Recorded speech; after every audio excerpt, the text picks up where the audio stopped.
अस्सलाम वालेकुम नाजरीन, मैं हूं आपका मेज़बान AM चौहान अपने program beauty fire with Chauhan के साथ आपकी खिदमत में हाजिर।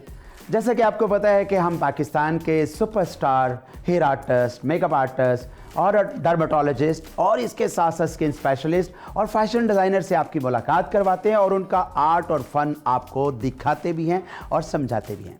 हमारे प्रोग्राम की सबसे बड़ा असासा ये है कि जो बच्चियाँ घर में बैठी हुई कुछ नहीं कर रही, वो बहुत कुछ कर रही हैं इसको देख के। और इस प्रोग्राम में आपके बिजनेस में, आपकी फील्ड में और आपकी शख्सियत में बहुत ग्रूमिंग होती है। और इसी तरह हमेशा की तरह आज भी हमारे पास बहुत सारे गेस्ट होंगे, लेकिन एक मैं बहुत खुशखबरी देना चाहता हूँ आपने उन नाजरीन को जो हमारा प्रोग्राम मतवातर देख रहे हैं। जो हमारा कंपनी का बायोप्लांट का यूज़र बनेगा, बायोप्लांट के प्लेटफॉर्म पे उसको भेजा जाएगा उम्र की अदायगी के लिए और कुरअंदाजी में निकलेगा उसका इनाम और वो खुशनसीब आप भी हो सकते हैं। जो हमारे स्क्रीन पे नंबर चल रहे हैं, आप ख़रीदारी के लिए कॉल करें और आप वहां से लें कूपन और कुरअंदाजी की जाएगी एशियन न्यूज़ के चैनल के ऊपर और आप बन जाएंगे हमारे यूज़र भी और जाएंगे उम्र की अदायगी के लिए। और साथ आज मैं अपने गेस्टों का तारुफ करवाऊंगा, पाकिस्तान के सुपरस्टार, पाकिस्तान की बहुत अच्छी अच्छी हेयर स्टाइलिस्ट जो तमाम बायोप्लांट के यूज़र हैं और पाकिस्तान में काम करते हैं।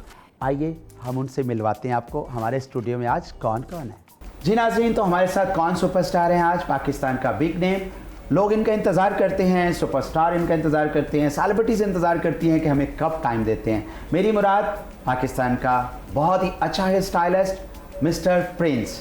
अस्सलाम वालेकुम। वालेकुम सलाम। खुश आमदीद कहते हैं प्रिंस आपको। और इनके साथ हमारी बहुत ही अच्छी हेयर स्टाइलिस्ट, पाकिस्तान में बहुत अच्छा काम करती हैं और मेकअप आर्टिस्ट भी हैं, हेयर स्टाइलिस्ट भी हैं और हमारी बायोप्लांट की बहुत बिग यूज़र भी हैं, मिस अनीला। अस्सलाम वालेकुम। वालेकुम सलाम। खुश आमदीद कहते हैं आपको। आप शेखुपुरा से हमारे प्रोग्राम में तशरीफ़ लाएं।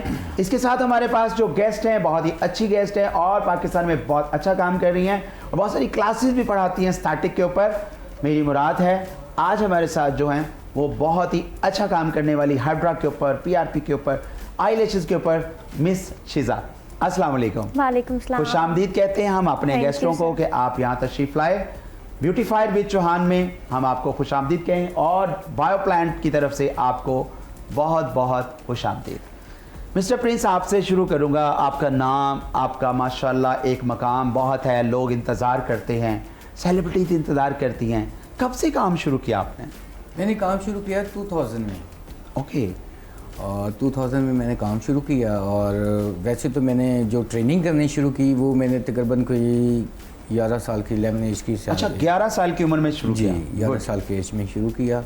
और जब मैंने अपना बिज़नेस शुरू किया तकरीबन कोई 2000 में मैंने अपना बिज़नेस शुरू किया और 14-15 साल मैंने सिर्फ ट्रेनिंग ही की है। Very good. उसके बाद फिर मैंने तकरीबन मुझे 2 साल मैंने काफ़ी क्लासें ली, मैंने लोगों से 4 साल 3 साल क्लासें लेता रहा हूँ। उसके बाद मैं आस्ता स्लोली काम सीखता रहा हूँ। फिर मैं बाहर चला गया था, फिर लंदन चला गया, लंदन से फिर मैं क्लासें लेकर आया हूँ क्योंकि मुझे शौक़ है दुनिया में काम सीखने का। बहुत अच्छी बात। ये नहीं कि मैं बॉस पलटूँ, नहीं, मैं ज़ीरो हूँ, मगर मुझे शौक़ है आगे नई चीज़ें देखने का और सीखने का भी। नाज़रीन, ये हर उस सुपरस्टार आर्टिस्ट का एक एम होता है कि मैं आज भी सीख रहा हूँ और वो लोग ही आगे जाते हैं जो हमेशा कहते हैं कि मैं तो अभी बहुत पीछे हूँ। तो प्रिंस का कितना नाम है और माशाल्लाह कितना अच्छा काम करते हैं, लेकिन उनके अल्फाज देखें कि मैं आज भी सीख रहा हूँ। प्रिंस, आपको कभी पता था जब आप 11 साल की एज में थे कि मेरा नाम इतना पाकिस्तान के अंदर पॉपुलर होगा, लोग मेरा वेट करेंगे, लोग इंतज़ार करेंगे, लोग टाइम लेंगे? क्या कभी ऐसा सोचा था? नहीं, मैंने कभी नहीं सोचा था। मेरी तो ख्वाल में भी नहीं था कि मैं, ये गॉड की ब्लेसिंग, ये गॉड की ब्लेसिंग है। नाज़रीन, इरादे हों ना जिनके पुख्ता, मंजिल मिल ही जाती है। तो प्रिंस, एक और बात भी आपकी बड़ी मुनफरिद मैंने देखी है, सुनी है कि आप नाइट को सर्विसेज देते हैं, पूरी रात आपका सैलून ओपन? जी, पूरी रात। वो मुझे शुरू से, ये कैसे आइडिया आया आपको? बस मेरी ना शुरू से एक थीम थी कि रात को बाल काटने की। अच्छा। क्योंकि मैं शुरू से ही रात को बाल काटता हूँ, आज से नहीं, मुझे 24 साल हो गए जब से मैंने अपना बिज़नेस शुरू किया है। ये वैसे बड़ी हैरत की बात है, नई बात मुझे मिली है। डे को बस वैसे नहीं दिल करता, वैसे रात को जो दुनिया रात को जागती है, हमारे मुल्क में दुनिया रात को जागती है, दिन को नहीं जागते। दिन को वही लोग जागते हैं जिन्होंने ऑफिस जाना है, जिन्होंने काम करना है। जो दुनिया होती है ना, जो बड़ी दुनिया है वो रात को ही जागती है। यानी आपने उससे फ़ायदा उठाया, जो रात को जागने वाली दुनिया है उनके लिए आपने फ़ायदा उठाया कि मैं उनको सर्विसेज रात को दूं। जी। तो कितने बजे सैलून आप रात को शाम को ओपन करते हैं और कितने बजे बंद करते हैं? मैं तकरीबन मैं खुद भी जो आता हूँ 7 बजे आता हूँ और सुबह 5 बजे तक मैं, यानी 6 बज जाते हैं, शाम 7 से सुबह 9 भी 5 बज जाते हैं। अच्छा, सुबह 9 भी बज जाते हैं अपॉइंटमेंट्स की वजह से? जी, 9 भी बज जाते हैं। माशाल्लाह, वेरी गुड जी, बहुत अच्छी बात है। और कभी ऐसा हुआ है कि आपको अपने काम पे कोई काम ऐसा याद हो कि बहुत अच्छा किया हो कि मुझे आज भी याद है, कोई ऐसा कस्टमर, ऐसी सेलिब्रिटी या ऐसा कोई क्रिकेटर या ऐसा कोई भी ऐसा जिसके साथ? मेरे पास ज़्यादातर सिंगर है, जैसे बिलाल सईद है, उसके जितने हेयर कट है, जितनी स्टाइलिंग है वो सारी मैंने की है। ओके। उसके बाद बरारू हक साहब, उसकी जितनी स्टाइलिंग है, ग्रूमिंग है, वो सारी मैं ही कर रहा हूँ। Very good. उसके मानत अली, उसके बाद शफकत मानत अली, बहुत ज़्यादा। यानी सिंगर के काम आप बहुत ज़्यादा करते हैं, यानी कि स्ताई और अंतरे में रख के काटते हैं। अंतरे में रख के काटते हैं। यानी कि नाज़रीन देखिए कि जो हमारे हेयर ड्रेसर, हेयर स्टाइलिस्ट हैं, कितने कितने बड़े भी सिंगर क्यों ना हो, लेकिन वो भी मरहून मिन्नत ऐसे स्टाइलिस्ट के ही होते हैं। और इसके बाद हम बातें करते रहेंगे, लेकिन मैं आऊँगा अनिला आपकी तरफ कि आप हमारी बिग यूज़र हैं बायो प्लांट की, शेखुपुरा में माशाल्लाह बहुत काम करती हैं आप। और आपको कितना अरसा हुआ इस फील्ड में? मुझे 16 ईयर्स हो गए हैं। 16 साल हो गए। 16 साल हो गए हैं। कहाँ से सीखा? बेसिकली मैंने अपना स्टार्ट लाहौर से किया था। लाहौर मैंने 8 साल काम किया इधर, और जौहर टाउन में अनीलाज ब्यूटी सैलून के नाम से। ओके। और सिटी शेखपुरा में भी मुझे 8 साल हो गए हैं काम करते हुए, उधर भी सेम यही नाम है। और मुझे बस शौक़ था। गुड। मुझे शौक़ था, मैं कुछ करना चाहती थी। बेसिकली मुझे फैमिली की सपोर्ट नहीं थी, फैमिली को पसंद नहीं था, ब्यूटिशियंस की जो फील्ड थी वो पसंद नहीं थी। तो लेकिन मुझे चाम था कि मैंने करना है, क्योंकि मुझे शौक़ था मेकअप का कि का क्रेज़ था। तो फैमिली की सपोर्ट ना होने के बावजूद भी मैंने ये स्टेप उठाया।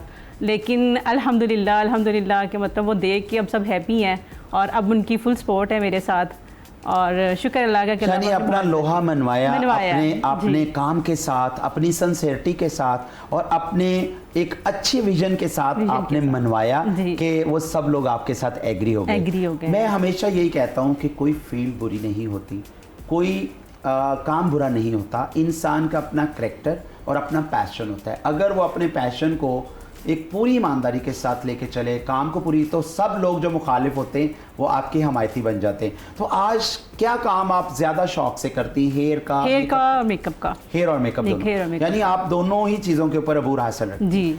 तो अभी तक आपने बायो प्लांट का बहुत सारा काम किया, तो क्या बायो प्लांट की आपको चीज़ें बहुत अच्छी लगती हैं? कि मैं बहुत बायो प्लांट पर मैंने कट डाउन पे बहुत काम किया है। गुड। कट ऑन पे बहुत अच्छा, और बहुत अच्छा वर्किंग करता है। बहुत पहले मैं काफ़ी और प्रोडक्ट यूज़ करती रही हूँ, नाम तो नहीं लूँगी, लेकिन मतलब बाल डैमेज हो जाते थे। दूसरों से हटके इसकी बायो प्लांट की जो आप इतनी बाल डैमेज हो जाते थे, मतलब अच्छा। 30 से भी अगर करते थे तो बाल डैमेज हो जाते थे, लेकिन इसका ये क्वालिटी है कि ये बाल डैमेज नहीं करता। ओके। यानी कि इस बायो प्लांट के कट डाउन से बाल डैमेज नहीं होता। अगर आप मतलब ट्रीटेड बाल पे भी काम कर रहे हो ना, तो बड़ा अच्छा रिजल्ट आता है, बाल डैमेज नहीं होता। Good. But depend on you कि आप काम वर्क कैसे कर रहे हो। मेरा ख्याल है लोगों की बहुत बड़ी ये प्रॉब्लम है कि बाल ट्रीटेड बाल ही तो 90% लोगों के, तो उसके ऊपर अगर ये बहुत अच्छा वर्क कर रहा है तो बड़ी गुड न्यूज़ है। तो साथ हमारे एस्थेटिक की बहुत ही स्पेशलिस्ट बैठी हुई हैं। जी, मैं आपसे कहूँगा कि आप एस्थेटिक में क्यों ज़्यादा शौक रखती हैं? It's me Shuja zari, I am aesthetics and cosmetologist. और सबसे बेसिक जो हमारी एरियाज़ में ये बहुत ज़्यादा ट्रेंड है कि हमारी स्किन बहुत ज़्यादा डैमेज है, क्योंकि हमारे जो लोग हैं वो अपनी स्किन के ऊपर बहुत ज़्यादा ऐसी चीज़ें यूज़ करते हैं जिसमें बेटोवेट, डर्मोवेट, क्लोबोवेट, इस तरह की चीज़ें यूज़ करके हम लोग, ज़्यादातर लोगों का क्या बेसिक माइंड है कि हम लोग वाइट हो जाएं। अगर देखा जाए तो हमारी जो नेचुरली स्किन है वो बहुत अच्छी है। हमें चाहिए कि हमारी स्किन ग्लोई हो, मॉइस्चराइज हो, ठीक है, गुड लुकिंग, क्योंकि देखें अल्लाह ताला ने कुदरतन हमें जो रंग दिया है वो बहुत प्यारा है। बट हम लोग क्या करते हैं, हम लोग कहते हैं कि हम 1-2 दिन में ही गोरे हो जाएं, ये बेसिक कॉन्सेप्ट जो है वो बहुत गलत है। हमें चाहिए कि हम लोग अपनी स्किन को प्रोटेक्ट करें। टू से ये कंसेप्ट भी तो सैलून वालों ने ही दिया, ये घर में तो किसी ने नहीं बनाया था। मेरा ख्याल है हमारी कुछ बहनें ऐसी सैलून वाली हैं जिन्होंने अपने 4 आने की खातर, कुछ रुपयों की खातर लोगों को गोरा होने की क्रीमें बना के बेचना शुरू कर दी। देखिए, वाइटनिंग एक बहुत अच्छा कॉन्सेप्ट है, आपको वाइट होना चाहिए, बट इसके लिए हमारे पास बहुत से ट्रीटमेंट और भी हैं जो कि ऑर्गेनिक हैं, हेल्दी हैं हमारी स्किन के लिए। हम लोगों को उन तरफ जाना चाहिए। शीजा जी, वो तो इतने महंगे हैं, हर बीबी बेचारी किस तरह अपने मियाँ से ये करे और कैसे लेके इतने महंगे आपके क्या कहते हैं वाइटनिंग इंजेक्शन जो कर रही हैं और वाइटनिंग ड्रिप्स लगा रही, तो वो इतने महंगे प्रोसेस तो नहीं, वो बेचारी सस्ती सस्ती क्रीमें ले लेती हैं। आप क्या कहती हैं? हम लोग इतनी नॉर्मली क्रीम्स होती हैं, ठीक है, 200 की 400 की हम लोग लगा लेते हैं। हमारी 3 बेसिक लेयर्स होती हैं, डर्मस, एपिडर्मस, सबक्यूटेनियस, ठीक है। हम लोग क्या करते हैं, हम लोग उसको डैमेज कर लेते हैं। देन डैमेज करने के बाद हम लोग डर्माटोलॉजिस्ट के पास जाते हैं और वो भी हमें रेकमेंड करते हैं, ठीक है। वो भी क्या होता है 9-10,000 तक की हमारी प्रोडक्ट्स आती हैं, जिसमें सीरम्स होते हैं, फेस वॉश होते हैं।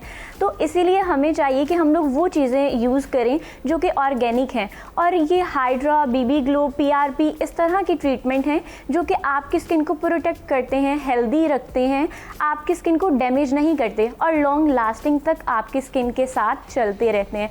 देखिए, एंटी एजिंग की जैसे स्किन है, आजकल हमें बहुत ज़्यादा इशू रहता है एक्नी का, स्कार्स का, ब्लैक हेड्स का, वाइट हेड का। और ये देखें, ये चीज़ें जो हैं वो हम लोग क्रीम्स के साथ नहीं ठीक कर सकते ना। क्रीम तो एक ही काम कर सकती है, क्रीम तो सिर्फ हमें वाइटनिंग दे सकती है, होती है और वो आपके रंग को कुछ दिनों के लिए वो ऊपर वाले कलर को फेड कर देती है, लेकिन अंदर बहुत सारे नुकसान दे देती है, आपके टिश्यूज डैमेजेस कर देती है। नो डाउट, इसमें कोई शक नहीं है। हमारे जब टिश्यूज डैमेज होते हैं देन हमारी स्किन पतली हो जाती है। जब स्किन हमारी पतली होती है तो हमें बहुत से ऐसे इश्यूज आ जाते हैं जिसकी वजह से हमारी जो लेयर्स हैं वो डैमेज होती हैं। देन हमारे पास ऐसा कोई ट्रीटमेंट नहीं होता, हम लोगों को डॉक्टर्स के पास जाना पड़ता है। और इसीलिए मैं आप सबको यही रेकमेंड करती हूँ कि हमें हाइड्रा, बीबी ग्लो, PRP इस तरह की ट्रीटमेंट्स करवाने चाहिए जो कि हमारी स्किन को हेल्दी करें, प्रोटेक्ट करें। इसी तरह आजकल हाइड्रा बहुत ज़्यादा ट्रेंडिंग में है। क्यों? क्योंकि वो हमारी स्किन को प्रोटेक्ट करता है, हमारे ब्लैक हेड्स, वाइट हेड को निकाल के हमारी स्किन की जितनी लेयर्स होती हैं उसको रिपेयरिंग की तरफ लेके जाता है। मैं आपसे बात कर रहा हूँ कि हाइड्रा भी तो बहुत सारे लोग कर रहे हैं, क्या उन्होंने ट्रेनिंग्स ली हुई हैं या वो खुद ब खुद ही किए जा रहे हैं? जैसे मैं तो अभी एक कंपनी को जानता हूँ जो कि अभी हमारे ये सामने SSC स्टैटिक क्लिनिक है, स्टैटिक कलेक्शंस वाले हैं, वो तो बकायदा ट्रेनिंग देते हैं। तो जैसे हाइड्रा 7-in-1 है, 12-in-1 है, 14-in-1 है, जो अभी आपके सामने भी पड़ी हुई, तो क्या इन दोनों तीनों में कोई फ़र्क ऐसा है कि आप 7-in-1 से करें तो क्या कर रही है या 12-in-1 से करें तो क्या करती है? देखिए, मुझे लगता है कि आपकी बेसिक जो चीज़ें हैं वो क्लियर होनी चाहिए हमेशा, ठीक है। और सबसे इम्पॉर्टेंट बात, एजुकेशनल बहुत ज़्यादा ज़रूरी है आपके लिए, क्योंकि आप लोग क्लाइंट की स्किन के साथ खेल रहे हैं ना, क्लाइंट की स्किन के साथ काम कर रहे हैं। हाँ, आप क्लाइंट, अगर आपके पास इतनी स्टडी नहीं है कि आप क्लाइंट के फेस के ऊपर काम कर सकते हैं, तो देखें, आप एक दफ़ा क्लाइंट की स्किन को ख़राब कर लेंगे, सेकंड टाइम आपके पास क्लाइंट नहीं आएगा। और जहाँ तक रही मशीनरी की बात, तो मशीनरी आपने 50% आपकी मशीनरी का काम होता है और 50% आपके हाथ का और आपके एक्सपीरियंस का काम होता है। जी, और सबसे बड़ी बात, आजकल बहुत से सैलॉन्स ने हाइड्रा फेशियल रखा हुआ है बट उनको टेक्निक्स नहीं आती। उससे क्या होता है कि आपकी स्किन हार्श होती है, आपकी स्किन ख़राब होती है। मैंने खुद जो है डर्माटोलॉजिस्ट का किया, कॉस्मेटोलॉजिस्ट का किया, देन एस्थेटिक का किया, ठीक है, क्योंकि डर्माटोलॉजिस्ट भी हाइड्रा PRP नहीं करते, आपको मेडिसिन्स वगैरह रेकमेंड करते हैं, बट एस्थेटिक ब्यूटिशियन का काम है और ब्यूटिशियन कर रही हैं, और अगर एजुकेशन लेके करें तो बहुत ही अच्छा होता है। देखिए, एजुकेशन तो हर इदारे में ज़रूरी है। आप में एजुकेशन इतनी होनी चाहिए क्योंकि आजकल क्लाइंट्स को बहुत ज़्यादा अवेयरनेस है, ठीक है। तो आपको अपने क्लाइंट के मयार पे उतरने के लिए, देखिए, मेरा एक मानना है कि आप क्लाइंट को क्लाइंट नहीं समझें, एक फैमिली मेम्बर समझें, ठीक है। फैमिली तो मैं आपकी बात काटूंगा, हम थोड़ा ब्रेक पे भी जाएंगे, लेकिन उससे पहले मैं दोबारा अपने नाज़रीन को बताना चाहता हूँ कि आप हमारे बायोप्लांट के यूज़र बनते हैं, स्क्रीन पे नंबर चल रहे हैं, या हमारे आप स्टैटिक के मेंबर्स बनते हैं, कोई ख़रीदारी करते हैं, आपको एक कूपन मिलेगा और कूपन जो है वो उम्रे की टिकट का कुरंदाजी होगी और आप हमारे प्रोग्राम का हिस्सा बन जाएंगे। और इससे पहले कि हम और बातें करें, हम जाते हैं एक शॉर्ट ब्रेक में, हमारे साथ रहिए।